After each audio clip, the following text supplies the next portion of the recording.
വീലാങ്കോള്ളിയിൽ പലർക്കും അറിയില്ല. എല്ലാവരുടെയും വിചാരം ഞാൻ ഉൾപ്പെടെയുള്ളവർ വിചാരിച്ചിരുന്നത് അത് ശരിക്കുള്ള ഒരു വീടാണ് എന്നുള്ളതാണ്. ആലപ്പുഴ ഒരു ഈ പണ്ടകശാല എന്ന് പറയും. ഈ കുരുമുളക്, ചുക്ക്, ഏല അന്ന് അതായിരുന്നല്ലോ ആലപ്പുഴത്ത്. അതിനുവേണ്ടി വലിയൊരു ഏക്കറിനകത്തുള്ള അങ്ങനെ ഒരു ഗോഡൗൺ കിട്ടി.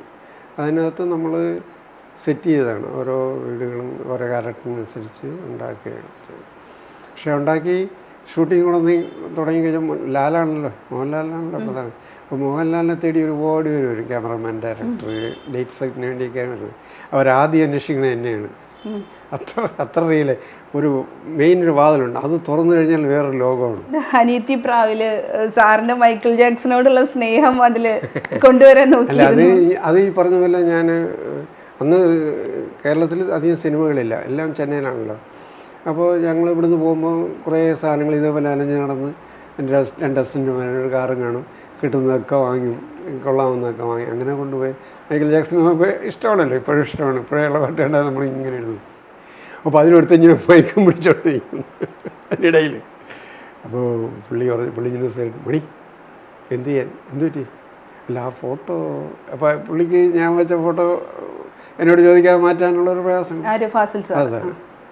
അത് ഡിസ്റ്റർബ് ചെയ്യുന്നു, എന്നാൽ അത് മാറ്റിക്കളയാം, അത് വേറെ സ്ഥലമെന്ന് വിചാരിച്ചാൽ പോലെ. ഞങ്ങൾ ആദ്യമായിട്ട് ഈ വരിക്കാശ്ശേരിമനെ ആദ്യം കണ്ടുപിടിക്കുന്നത് ഞങ്ങളാണ്. ഓ, അതും പ്രേക്ഷകർക്ക് ഒരു അറിവായിരിക്കും. ലൊക്കേഷനായിട്ട് കണ്ടെത്തിയത് ആരോട്ട് ഇങ്ങനെ ഒരുപാട് മനകൾ നോക്കി ഒന്നും ശരിയാവുന്നില്ല, ശരിയാവുന്നില്ല, ഫ്രണ്ട് സ്ഥലം ഉണ്ടെങ്കിൽ അതൊരു അങ്ങനെ ഞങ്ങൾ ആ ഏരിയയിൽ ഏതൊരു കടയിൽ ചായ കുടിക്കാൻ കയറി, വണ്ടി നിർത്തിയിട്ട്. ടീ ഷോപ്പിൽ കയറി ചായ കുടിച്ചിട്ട് അവിടെ ചോദിച്ചു ഞാനൊരു മന എവിടെയെങ്കിലും ഉണ്ടോ എന്ന് ചോദിച്ചപ്പോൾ അതിൽ ഒരാൾ നമ്മൾ ഒരു മനയുണ്ട് കാണിച്ചാൽ. ഇപ്പോൾ ഒരിക്കലും ഈ അഭിപ്രായങ്ങളില്ലെങ്കിൽ ഇങ്ങനെ വേണമെന്ന് ഡയറക്ടേഴ്സ് പറയാല്ലാതെ അവരൊരു സ്കെച്ചോ നമുക്കൊന്നും തരുന്നില്ല. ആരും തന്നിട്ടില്ല. എന്തെങ്കിലും തന്നിട്ടുള്ള AVCC പുള്ളി ആർട്ട് ഡയറക്ടറായിരുന്നു. വരച്ച് കാണിക്കുമ്പോൾ നമ്മൾ എന്തെങ്കിലും സെഷൻ പറയും.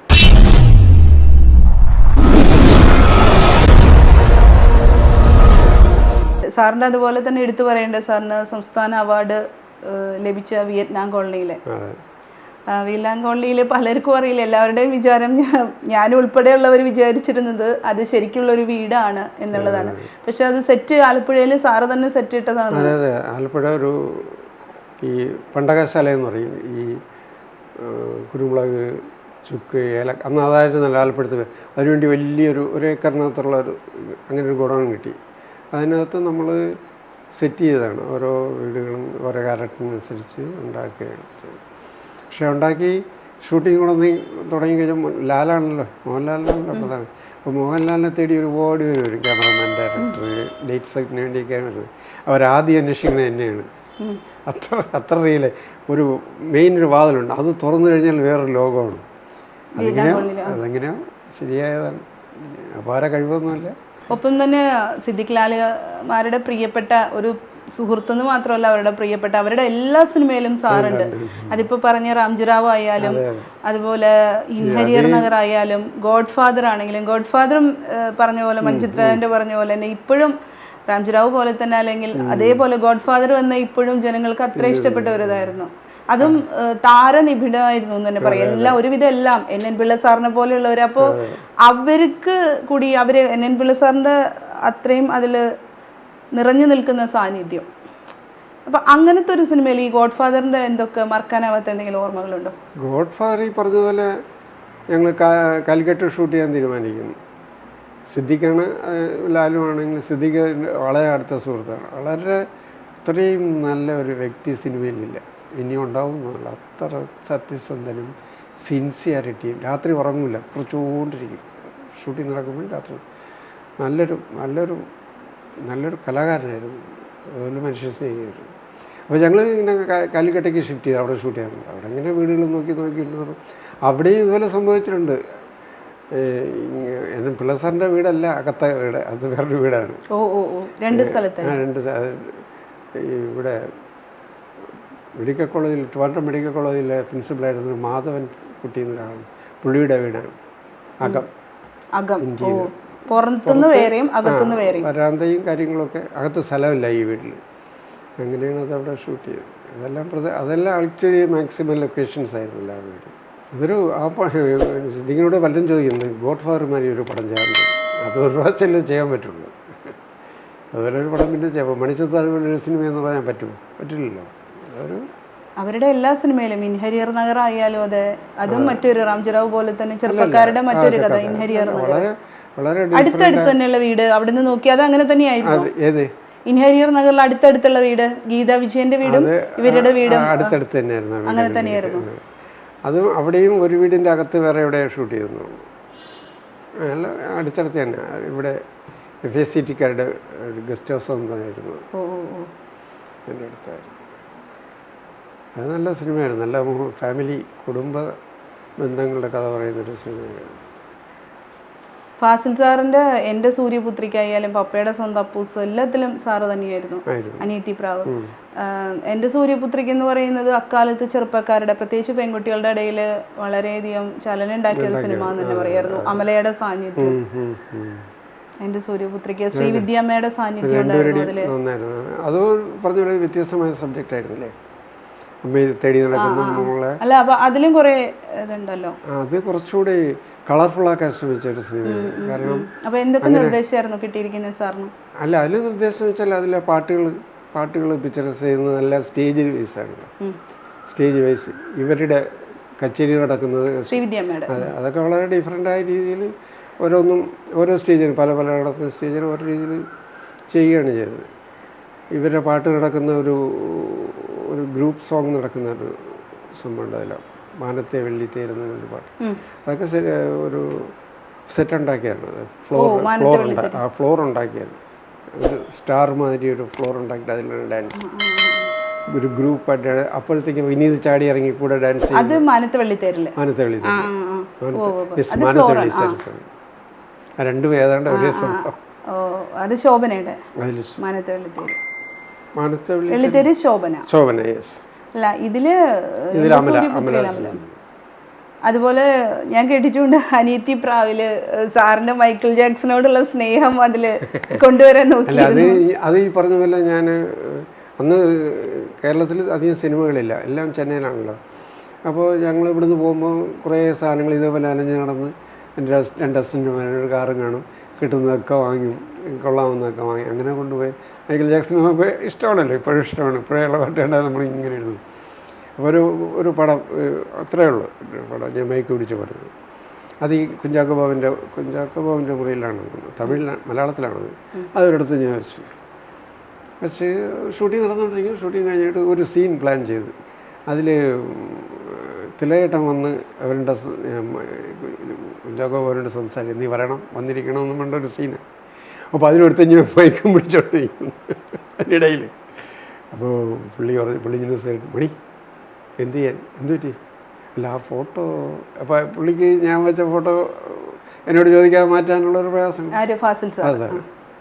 അത് ഡിസ്റ്റർബ് ചെയ്യുന്നു, എന്നാൽ അത് മാറ്റിക്കളാം, അത് വേറെ സ്ഥലമെന്ന് വിചാരിച്ചാൽ പോലെ. അങ്ങനെ തൂക്കി മാറ്റി. ഇതാര് പറഞ്ഞു? ഞാൻ കേട്ടിട്ടുണ്ട് കുഞ്ചാക്കോ ബോബന്റെ. പക്ഷെ അതും അതെ, സാറ് ചെയ്ത ഒരുവിധം എല്ലാ സിനിമകളും ജനങ്ങളിൽ ആ ഒരു കുഞ്ചാക്കോ ബോബന്റെ അതിലും. പിന്നെ എടുത്തു പറയേണ്ട ഒരു സിനിമയാണ് ദേവാസുരം. അതും ഒരു ട്രെൻഡ് സെറ്റിംഗ് തന്നെ പറയാം. ഒരു ദേവാസുരം എന്താന്ന് വെച്ചാൽ മോഹൻലാലിന്റെ ഒരു വലിയ ഇപ്പോഴും അതെങ്ങനെയായിരുന്നു? അത് ഞങ്ങൾ ആദ്യമായിട്ട് ഈ വരിക്കാശ്ശേരിമനെ ആദ്യം കണ്ടുപിടിക്കുന്നത് ഞങ്ങളാണ്. അതും പ്രേക്ഷകർക്ക് ഒരു അറിവായിരിക്കും. വരിക്കാശ്ശേരിമന ലൊക്കേഷനായിട്ട് കണ്ടെത്തിയത് ആരോട്ട് ഇങ്ങനെ ഒരുപാട് മനകൾ നോക്കി ഒന്നും ശരിയാവുന്നില്ല, അപ്പോൾ ശരിയാവുന്നില്ല, ഫ്രണ്ട് സ്ഥലം ഉണ്ടെങ്കിൽ അതൊരു. അങ്ങനെ ഞങ്ങൾ ആ ഏരിയയിൽ ഏതൊരു കടയിൽ ചായ കുടിക്കാൻ കയറി, വണ്ടി നിർത്തിയിട്ട്. ടീ ഷോപ്പിൽ കയറി ചായ കുടിച്ചിട്ട് അവിടെ ചോദിച്ചു ഞാനൊരു മന എവിടെയെങ്കിലും ഉണ്ടോ എന്ന് ചോദിച്ചപ്പോൾ അതിൽ ഒരാൾ നമ്മൾ ഒരു മനയുണ്ട് കാണിച്ചാൽ അയാൾ പിന്നെ അവിടുത്തെ ആ മനയുടെ അവിടുത്തെ മാനേജരായി, ലൊക്കേഷൻ മാനേജരായി അയാൾ കൊണ്ട് ഈ വേലപ്പനാണ് പുള്ളിയൊക്കെ. അയാളെ കൊണ്ട് മന കാണിച്ചപ്പോൾ കൊള്ളാം, വളരെ പുതിയൊരു മന. ഒരിക്കലും ഒരു സിനിമയില്ല. ഈ അരയാൾ പൊക്കത്തിന് പുല്ല് പിടിച്ച് കിടക്കുകയാണ് കംപ്ലീറ്റ്. അന്വേഷിച്ചപ്പോൾ അതിന് 3-4 ബ്രദേഴ്സ്, അവർ തമ്മിൽ പ്രശ്നങ്ങളാണ്. അപ്പോൾ ഇത് കിട്ടിയ തിരുവള്ളൂന്ന് ഞങ്ങൾ ശശിക്ക് ഡയറക്ടർക്ക് നിർബന്ധം, ഇത് കൊള്ളാം, ഇത് എങ്ങനെയും പിടിക്കണം. അവിടെയുള്ള ഒരു ഹരി എന്ന് പറഞ്ഞൊരു ഒരാളുണ്ട്, പുള്ളി അവിടുത്തെ ജനസമാനായ ആളാണ്. പുള്ളിയുടെ ഫാദർ ഇവിടുത്തെ കാര്യസ്ഥനായിരുന്നു പണ്ട്. അപ്പം അങ്ങനെ അവിടുത്തെ ഒരു വലിയ ആളാണ്. പുള്ളിക്ക് ആന ബിസിനസ്സുണ്ട്, ആനകരി എന്നാണ് പറയുന്നത്. പുള്ളിയെ സമീപിച്ചു. പുള്ളി അങ്ങനെ അവരോടൊക്കെ സംസാരിച്ചു. ഒരു 50% ഓക്കെ ആയപ്പോൾ പറഞ്ഞ് നിങ്ങൾ പണി ചെയ്തോളൂ, ശരിയാവും എന്ന് പറഞ്ഞു. അപ്പോൾ ഞങ്ങളവിടെ ആളെ നിർത്തി പുല്ലൊക്കെ വെട്ടി റെഡിയാക്കി പെയിൻറ്റിങ് അത് ഒന്നുമില്ല നടന്നത്. അങ്ങനെയാണ് അത് ശരിയാക്കി എടുത്തത്. ആ പടം ഹിറ്റായതോടുകൂടി വരിക്കാശ്ശേരി മനയ്ക്ക് നല്ല സമയം, ഇവർക്കെല്ലാം നല്ല കാശും കിട്ടി. വെറുതെ പടങ്ങളല്ലേ. വരിക്കാശ്ശേരി മനയെ ലൊക്കേഷനായി മാറ്റിയെടുത്തതിൻ്റെ ക്രെഡിറ്റ് സാറിന്. അതെ, നിങ്ങളെല്ലാവർക്കും അങ്ങനെ അതൊരു ഭയങ്കര ഭാഗ്യമുള്ള സംഭവമായി മാറി. അവിടെ വന്നിട്ടുള്ള സിനിമകളെല്ലാം ഹിറ്റായി. പിന്നെ വന്ന ആറാം തമ്പുരാൻ അത് ഇതൊക്കെ ഹിറ്റായില്ലേ. മോഹൻലാൽ ഇപ്പോൾ അവിടെ എനിക്ക് തോന്നുന്നു മൊത്തം വീടായിട്ട് ഫുൾ അത് തന്നെയാണ്, അതോ വേറെ അത് തന്നെയാണ്, വേറെ എല്ലാം ഒന്നുമില്ല? അപ്പൊ അടുത്തുള്ള ഇവർ താമസിക്കുന്ന രേവതി താമസിക്കുന്നതായാലും എല്ലാം അത് തന്നെയാണ്. രേവതി താമസിക്കുന്നതിൻ്റെ സൈഡിലുള്ളൊരു അവിടെ സമൃദ്ധമായിട്ട് ലൊക്കേഷൻ ആവശ്യത്തിന് എല്ലാം ഉണ്ടല്ലോ അവിടെ. ആദ്യമായി ഷൂട്ട് ചെയ്യുന്നത് ഞങ്ങളാണ്. അപ്പോൾ ഈ ഇവരുടെ വീടായിട്ടൊക്കെ അതും അടുത്ത് തന്നെയാണ്. ഈ രേവതിയുടെ ഒക്കെ വേറെ അകലെ വേറൊരു വീട്, ചെറിയ വീട് വിശാലമായ ഉമ്മറവും എല്ലാം എല്ലാം ഉണ്ടല്ലോ ആരുടെ ഈ ദേവാസുരത്തിൽ വരിക്കാശ്ശേരി. പിന്നെ അകത്തേനും നല്ല സ്പേസ് അല്ലേ, അത്രയും സ്പേസ് ഉള്ള ഒരു മനയില്ല. പിന്നെ ഫൈറ്റൊക്കെ വെളിയിൽ അടുത്തടുത്തുള്ള സ്ഥലങ്ങളിലാണ്. അമ്പലം വേറെ സ്ഥലത്ത്, പിന്നെ കവല കുറച്ച് തള്ളി, അതൊന്നും പ്രശ്നമല്ലല്ലോ, എല്ലാം അടുത്തടുത്തായി തോന്നുന്നു. കവലയൊക്കെ പാലക്കാടാന്ന് തോന്നുന്നു. അല്ല ഓൾമോസ്റ്റ് അവിടെ തന്നെ. പാലക്കാടൊന്നും പോയില്ല നമ്മള്. അപ്പോൾ ഫൈറ്റ് അതില് ദേവാസുരത്തിൽ കുറെ ഫൈറ്റും ഒക്കെ ഉണ്ടല്ലോ. അപ്പോൾ അത് ഒരു അമ്പലത്തിലല്ലേ ലാസ്റ്റ് ക്ലൈമാക്സ് അത് അതിൻ്റെ അടുത്ത് തന്നെ ക്ഷേത്രത്തിൻ്റെ പേര് പറഞ്ഞു, വലിയ പ്രസിദ്ധിയുള്ള ഒരു ക്ഷേത്രമായിരുന്നു. അവിടെ ആദ്യമേ മൈക്ക് വെച്ച് അവിടെ ഷൂട്ടിംഗ് അത്രയും വരാറില്ല. ഷൂട്ടിംഗ് വെച്ച് അനൗൺസ് ചെയ്ത് ഇങ്ങനെ ഷൂട്ടിംഗ് നടക്കുകയാണ്. ജനത്തിൻ്റെ ബഹളം. ഞങ്ങളെ മോഹൻലാലായതുകൊണ്ട് മാത്രമല്ല, ഷൂട്ടിംഗ് കാണാൻ പെണ്ണുങ്ങളും ആണുങ്ങളും ഞങ്ങൾക്ക് പരസ്പരം ബന്ധം. ഇന്നത് ഫോണില്ലല്ലോ അന്ന്. അത്തരം ഒരു അതിലാണ് ഇയാളെ കൈവിട്ടുന്നതൊക്കെ എടുത്ത ആ ഒരു അതൊരു വലിയ അനുഭവമായിരുന്നു. ആ പടവും വളരെ വ്യത്യസ്തമായ പടമായിരുന്നു, വളരെ വ്യത്യസ്തമായിരുന്നു. മോഹൻലാലിൻ്റെ അഭിനയം ഗംഭീരമില്ലായിരുന്നു. സാറിനപ്പോൾ അന്നത്തെ ഓർമ്മകൾ എന്തെങ്കിലും ഉണ്ടോ? മോഹൻലാൽ സാറുമായിട്ടുള്ള എന്തെങ്കിലും ഓർമ്മകൾ? നമ്മളൊരു ഫ്രണ്ട്ലി ആണല്ലോ, ഇപ്പോഴും അങ്ങനെ തന്നെ. ഇപ്പോഴും നിങ്ങൾ രണ്ടുപേരും ചെന്നൈയിൽ തന്നെയാണ് താമസം? എല്ലാവരോടും പുള്ളി അങ്ങനെയാണ് പെരുമാറുന്നതാണ്. പിന്നെ പുള്ളി ചില സജഷൻസ് പറഞ്ഞു, അതിപ്പോഴേക്കും നല്ല ഓർമ്മയുണ്ട്. ഈ മന പുതുക്കി പണി ചെയ്തപ്പോൾ ഞാനിടയ്ക്കില്ലായിരുന്നു, 2 ദിവസം ഇവിടെ വീട്ടിൽ പോയി. വരുമ്പോഴത്തേക്ക് അവിടെ ഈ പാത്രങ്ങളിൽ ചെടി തൂക്കിയിടുന്ന കുറേ സംഭവം ഉണ്ടായിരുന്നു. അപ്പോൾ ഒരു ദിവസം പുള്ളി വന്നതിന് ശേഷമാണ് ഞാൻ വന്നത്. ചേട്ടാ അത് വേണ്ട, അത് എടുത്തു കഴിഞ്ഞാൽ നന്നായിരിക്കും, എന്തിനാണത് ഇങ്ങനെയുള്ളൊരു അവിടെ ഇത് ചെയ്യാൻ ആരുമില്ല, ഞാൻ മാത്രമല്ലേ ഉള്ളൂ. അപ്പോൾ പിന്നെ ഇതൊക്കെ ശരിയാണ് പുള്ളി പറഞ്ഞത്. പിന്നെ അതെല്ലാം അഴിച്ചു മാറ്റി. എന്നുവെച്ചാൽ നല്ല സെഷൻസ് പുള്ളി പറയുന്നത്, നല്ല അബ്സോർബിങ് ഉള്ള ആളാണ്. ബാക്കി സിനിമകളിൽ ഇപ്പോൾ മണിച്ചിത്രത്താഴായാലും അല്ലെങ്കിൽ അദ്ദേഹത്തിൻ്റെ വർണ്ണപ്പകിട്ടിലും വൈവിശേഷി സാറ് മോഹൻലാൽ സാർ കോമ്പോലും വർണ്ണപ്പകിട്ടിലും സാറുണ്ടായിരുന്നു. അങ്ങനെ എന്തെങ്കിലും? അത് സിംഗപ്പൂരും ഉണ്ടായിരുന്നു കുറച്ച് ഷൂട്ടിംഗ്. സിംഗപ്പൂർ ഞാൻ പോയില്ല. സിംഗപ്പൂരിന്റെ കുറേ പോർഷൻസ് ഇവിടെ ചെയ്തു, ഊട്ടിയിലൊക്കെ ചെയ്തു. ഓ അങ്ങനെയുണ്ടോ? അത് ശരി. ജനങ്ങളെ കബളിപ്പിക്കില്ല, ടൈമില്ലാതെ അവർക്ക് തിരിച്ചു വരികയാണ്. അവിടെ അത്രയും പെർമിഷനൊക്കെ വളരെ ബുദ്ധിമുട്ടായിരുന്നു. അപ്പോൾ ചില വീടുകളിലെ സീനുകളൊക്കെ വിട്ടുവെച്ചിട്ട് ഇവിടെ വന്ന് ഊട്ടി വന്നു. അതായത് അവിടുത്തെ സിംഗപ്പൂരിലെ ഇവരുടെ വീടിന്റെ ഇന്റീരിയറൊക്കെ മോഹൻലാലിന്റെ ഒക്കെ സീനുകൾ. ഓക്കെ. സാറ് കലാസംവിധായകനായതിൽ എടുത്തു പറയേണ്ട ഒരു ചിത്രമാണ് ശിവാജി ഗണേശൻ സാറിനോടൊപ്പമുള്ള ഒരു യാത്രാമൊഴി. അതെങ്ങനെയായിരുന്നു ആ അനുഭവങ്ങളൊക്കെ ഒന്ന് പറയാമോ? അന്നത്തെ ആ സിനിമയുടെ ഒരു യാത്രാമൊഴിയുടെ. പ്രതാപുത്തനാണ് അതിൻ്റെ ഡയറക്ടർ. ആ കഥ തീരുമാനിച്ചപ്പോൾ ഞങ്ങൾ ഷൊർണൂർ ഷൂട്ട് ചെയ്യാമെന്ന് തീരുമാനിക്കുന്നു. കഥയിൽ ഒരുപാട് കഥാപാത്രങ്ങളുണ്ട്, അറിയാലോ, ഒത്തിരി കഥാപാത്രങ്ങളുണ്ട്.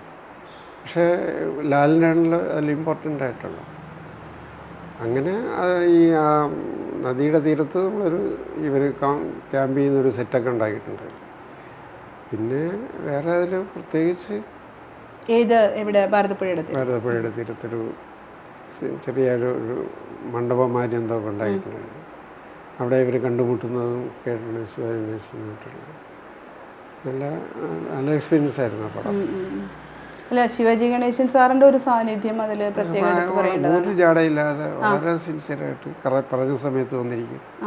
അല്ല, നിങ്ങൾ അതിൽ സജഷൻസ് ഇപ്പൊ നിങ്ങളുടെ അതിൽ അദ്ദേഹം എന്ന് പറയുന്നത് ഇത്രയധികം വർഷത്തെ എക്സ്പീരിയൻസ് ഉണ്ട്. പക്ഷെ നിങ്ങളിപ്പോ ചെയ്തിരിക്കുന്ന അതിൽ ഒരു ആർട്ട് ഡയറക്ടർ ചെയ്തിരിക്കുന്ന വർക്കിലോ അല്ലെങ്കിൽ എന്തെങ്കിലും സജഷൻ പറയുമോ? അല്ലെങ്കിൽ ഒന്നും പറയില്ല. അഭിനയിക്കുക വന്നാൽ ഷോട്ട് പറഞ്ഞു കൊടുത്താൽ അഭിനയിച്ചു.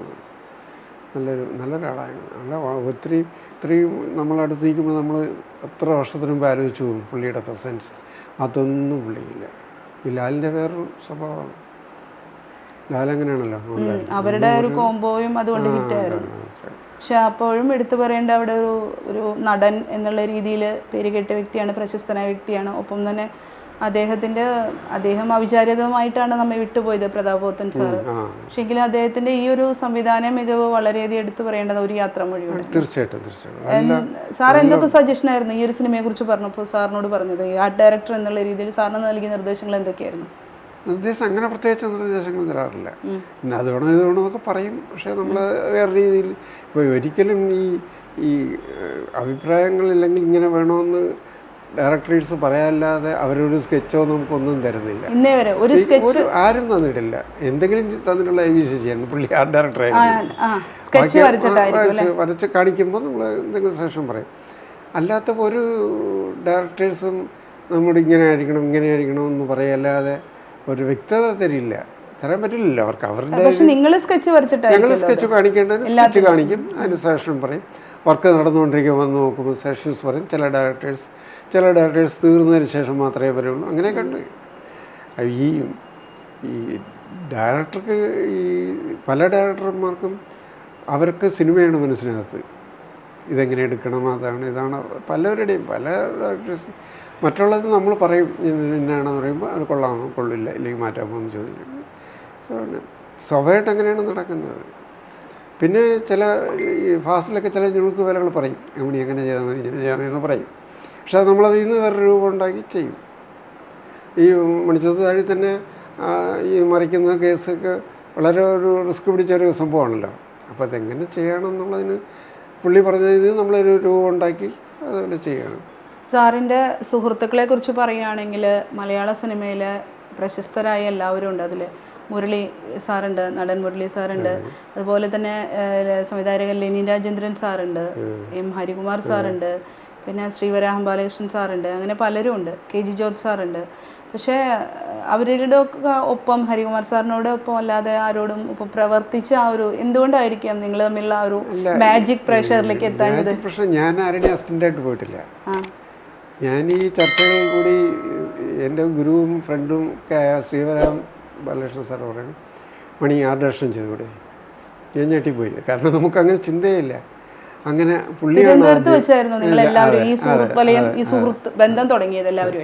അങ്ങനെ പുള്ളി സജസ്റ്റ് ചെയ്യണം എന്നെ ആർട്ട് ഡയറക്ടറൊക്കെ.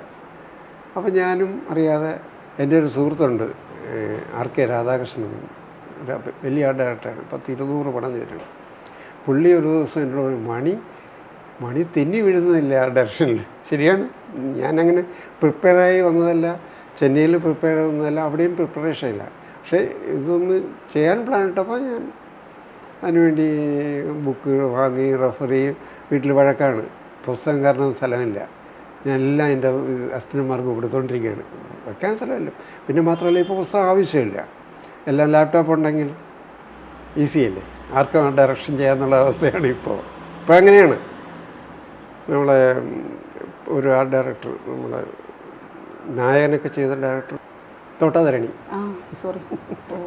നല്ല പെയിൻറ്ററാണ് പുള്ളി ഒരു ദിവസം എന്നെ കണ്ടോ പറയുകയാണ്, ഈ ഇടയ്ക്കല്ല 3-4 വർഷത്തിന് മുമ്പേ സിനിമയുടെ രീതി മാറിപ്പോയി, പഴയതല്ലല്ലോ, പഴയ രീതിയല്ലല്ലോ. റെഫറൻസൊക്കെ അപ്പോൾ കാണിക്കുക ഡയറക്ടർക്ക്, ഇത് മതിയോ ചോദിക്കുക. കോസ്റ്റ്യൂമറാണെങ്കിലും അങ്ങനെ തന്നെ, ആർട്ട് ഡയറക്ടറായാലും അങ്ങനെയാണ്, ക്യാമറമാനും അങ്ങനെയാണ്.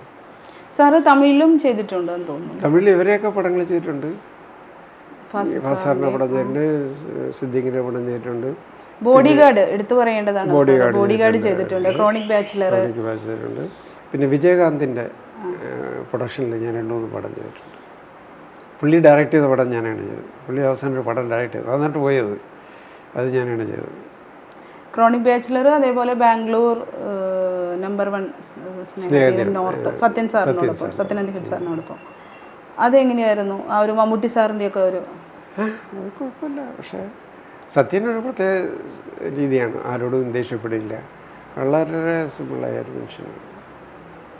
അത് അദ്ദേഹത്തിൻ്റെ പടങ്ങളും അങ്ങനെയാണല്ലോ, വളരെ സിമ്പിളായി ഘോരഘോരമോ ഒരു കാര്യം കാണില്ല. പക്ഷേ നല്ല നല്ല നല്ല പടമായിരുന്നു, നല്ല വ്യത്യസ്തമായ ഒരു കഥയായിരുന്നു. വ്യത്യസ്തമായ കഥയായിരുന്നു. അപ്പോൾ അതിൻ്റെ മമ്മൂട്ടി സാറിനോടൊപ്പം ഉള്ള ഒരു ക്രോണിക് ബാച്ചിലറും ഉണ്ട്, ഇതുമുണ്ട് സാറ് വർക്ക് ചെയ്തത് മമ്മൂട്ടി സാറിനോടൊപ്പം.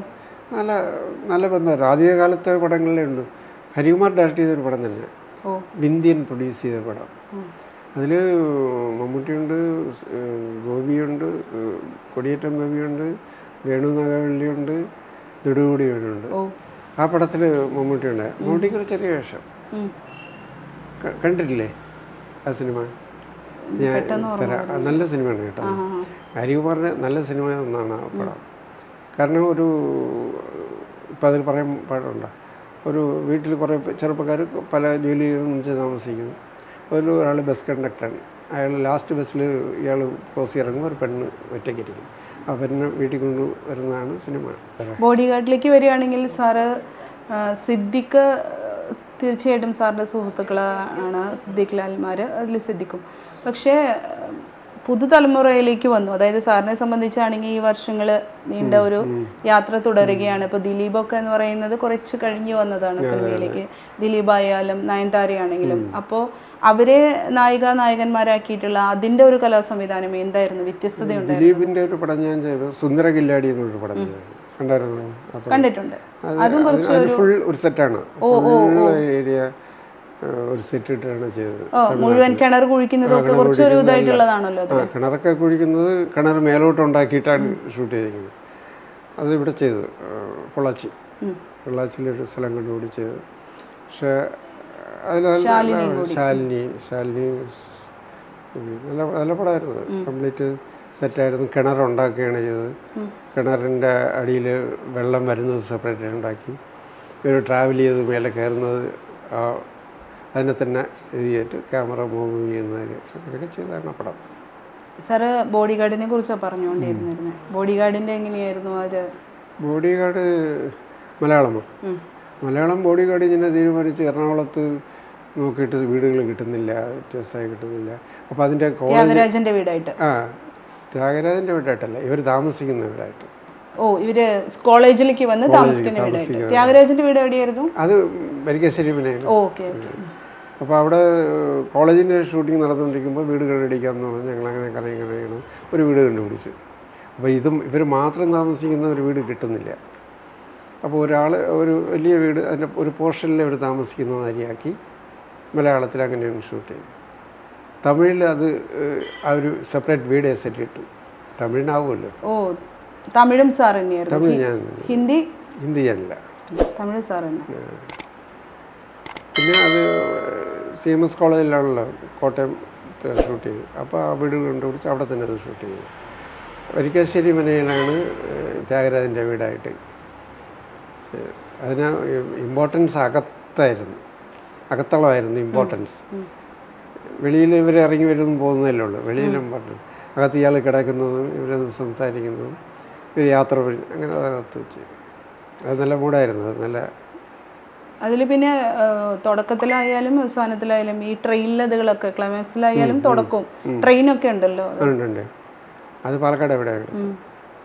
അപ്പോൾ നമ്മളിങ്ങനെയൊക്കെ എന്തൊക്കെ ചെയ്താലും ഇത് ഭംഗിയാക്കുന്ന ഒരാളുണ്ട്, ക്യാമറാമാൻ. ഓക്കെ.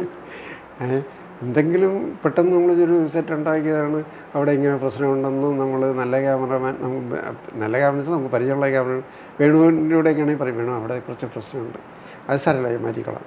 ചിലർ ഇങ്ങോട്ട് വെച്ചിട്ട് അതിന് ശരിയാക്കാൻ പറയും. അത് നമ്മളോട്ടുള്ള കണ്ടിച്ചുള്ളവർ. വേണുവൊക്കെ അങ്ങനെയല്ല. വേണുവൊക്കെ നല്ല ബെസ്റ്റ് ഇന്ത്യയിലോ ക്യാമറമാനെടുത്ത 10 പേരെടുത്ത ഒരാളാണ്. പുള്ളിയൊക്കെ ആ പടങ്ങളിൽ പല പടങ്ങളിൽ തന്നെ പുള്ളി ഭയങ്കരമായിട്ട് പുള്ളിയുടെ ഫോട്ടോഗ്രാഫി ആ ഡയറക്ഷനെ ഹെൽപ്പ് ചെയ്തിട്ടുണ്ട്. ഇപ്പോൾ മണി സുചിത്ര എന്ന് പറയുന്ന കലാസംവിധായകൻ 4 പതിറ്റാണ്ട് പിന്നിട്ടിരിക്കുകയാണ്. അതായത് എൻ്റെ അറിവ് ശരിയാണെങ്കിൽ തിരുവനന്തപുരത്ത് സുചിത്ര എന്നുള്ള പേരിലുള്ള ഒരു ആർട്ട് ഗാലറിയുടെ അതൊരു സുചിത്ര പറഞ്ഞ ഒരു ഈ പണ്ട് ഈ പ്രിന്റിങ്ങിനെ കുറിച്ച് അറിയാം.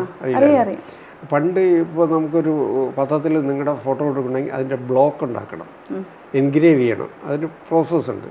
അങ്ങനെ ഒരു സ്റ്റുഡിയോ തുടങ്ങി, ആർട്ട് സ്റ്റുഡിയോ വിത്ത് ആർട്സ് ഡിസൈനിങ് ചെയ്യും, ഇതെല്ലാം സകല വിലകളും ചെയ്യും, ഹോട്ടലിൻ്റെ ബോർഡ് വരെ ചെയ്യും. അങ്ങനെയാണ്. അപ്പോൾ ഈ എൻ്റെ ഒരു ഫ്രണ്ട്സ് എല്ലാം കൂടെ ചേർന്നൊരു മാഗസിൻ നടത്തിയിരുന്നു, ഫിലിം നാഥം എന്നാണ്. അപ്പോൾ അതിന് എന്നെ ലേഔട്ട് ചെയ്യാൻ വിളിച്ചത്. ഞാൻ ലേഔട്ട് ചെയ്ത് കൊടുക്കും. ഒത്തിരി വലിയ പണിയാണ്. അന്ന് കമ്പോസിംഗ് ഒന്നുമില്ല. പ്രിൻറ്റിങ് പ്രസ്സിൽ പ്രൂഫ് പ്രിൻ്റ് എടുത്തിട്ട് വേണം പേസ്റ്റ് ചെയ്യണം, പേജ് ഉണ്ടാക്കണം. ഇന്നത്തെ പോലെ ഇന്ന് അറിയാമല്ലോ, പേജ് മേക്കിംഗ് സോഫ്റ്റ്വെയർ ഉണ്ട്. അങ്ങനെ അത് ചെയ്തപ്പോൾ അതൊരു SK ബാബു എന്നൊരു എഡിറ്ററായിരുന്നു പുള്ളി എന്നെ ഇടുന്നത്. അപ്പോൾ പുള്ളി എനിക്ക് ഇട്ട പേരാണ് മണി. ഒരുപാട് മണികളുണ്ടല്ലോ, അന്ന് പുള്ളി ഇട്ടാണ് മണി സുചിത്ര. അങ്ങനെ സിനിമയിലും മണി സുചിത്ര എന്നുള്ള പേര് ഫേമസ് ആയി. അതെ. പക്ഷേ പലരും എന്നോട് പറഞ്ഞു, ആദ്യത്തെ പേര് മതിയായിരുന്നു. സിദ്ദീഖൊക്കെ പറയും, എന്തിനീ പറയാം, ആദ്യത്തെ പേര് മതിയായിരുന്നു. ആദ്യത്തെ പേര് R ഗോപകുമാർ എന്നാണ് എൻ്റെ പേര്. പക്ഷേ അത് മതിയായിരുന്നു. തമാശ. സാർ പക്ഷെ ഇപ്പോൾ കുറച്ച് കാലമായിട്ട് ഒരു ചെറിയ ബ്രേക്കിലാണ്. പക്ഷെ പുതിയ പ്രോജക്റ്റിനെ കുറിച്ച് ആലോചിക്കുന്നുണ്ട്, ഉടനെ ഉണ്ടാവും എന്നൊക്കെ കേൾക്കുന്നു. ഇല്ല, ഞാൻ എൻ്റെ ഒരു സുഹൃത്തും കൂടെ ചേർന്നിട്ടൊരു വലിയ പ്രോജക്റ്റ് പ്ലാൻ ചെയ്തിട്ടുണ്ട്. അതൊരു തെലുങ്കിലാണ് ചെയ്യാൻ ഉദ്ദേശിക്കുന്നത്. എല്ലാ ലാംഗ്വേജിലും പോകുന്ന രീതിയിൽ അതിൻ്റെ കഥയൊക്കെ റെഡിയായി വരുന്നുണ്ട്. എൻ്റെ ചർച്ച നടക്കുന്നേ ഉള്ളൂ. മിക്കവാറും അടുത്ത വർഷം ആരംഭിക്കുന്നത്.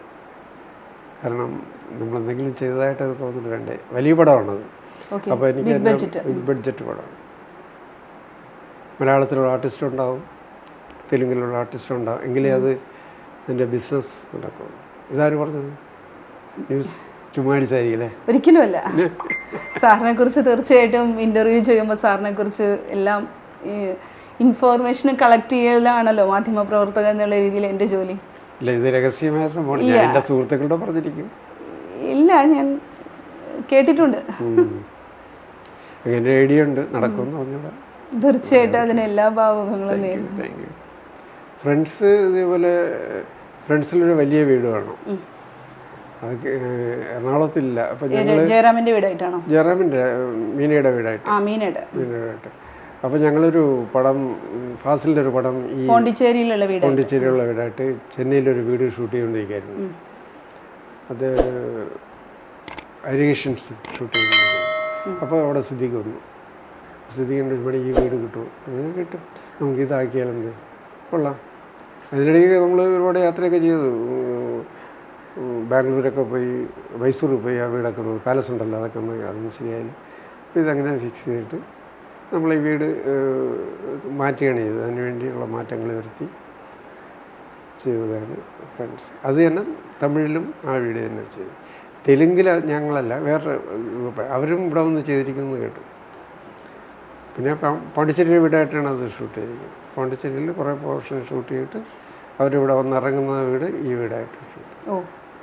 അപ്പോൾ പോണ്ടിച്ചേരി തന്നെ, ഇത് പോണ്ടിച്ചേരി തന്നെ സിനിമയിൽ.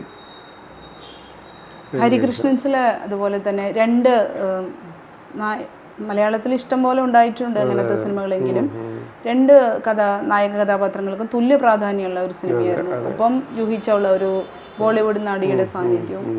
അപ്പോൾ ആ ഒരു സിനിമയിൽ പല ലൊക്കേഷൻസാണ്. അതുപോലെ തന്നെ അതിലെ ഒരു നായകൻ കൊല്ലപ്പെടുന്നത്, നായകനല്ല, അതിലെ ഒരു രാജീവ് മേനോൻ അവതരിപ്പിച്ച റോള് കൊല്ലപ്പെടുന്ന ഒരു ഇതുണ്ട്. പിന്നെ നെടുമുടി വേണു സാറിൻ്റെ വീടുണ്ട്. അപ്പോൾ അതെങ്ങനെയായിരുന്നു ഹരികൃഷ്ണൻസിൻ്റെ ഓർമ്മ? നെടുമുടിയുടെ വീടായിട്ടാണെന്ന് തോന്നുന്നു നമ്മൾ ഈ ഫ്രണ്ട്സിൻ്റെ വീട് യൂസ് ചെയ്തതാണ്. അത് പിന്നെ കുറേ പോർഷൻസ് ഊട്ടി ചെയ്തു, കുറേ കൊടൈക്കനാൽ ചെയ്തു. പൊന്നാമ്പൽ പോയി ആ പാട്ട് കൊടൈക്കനാലിലാണ്.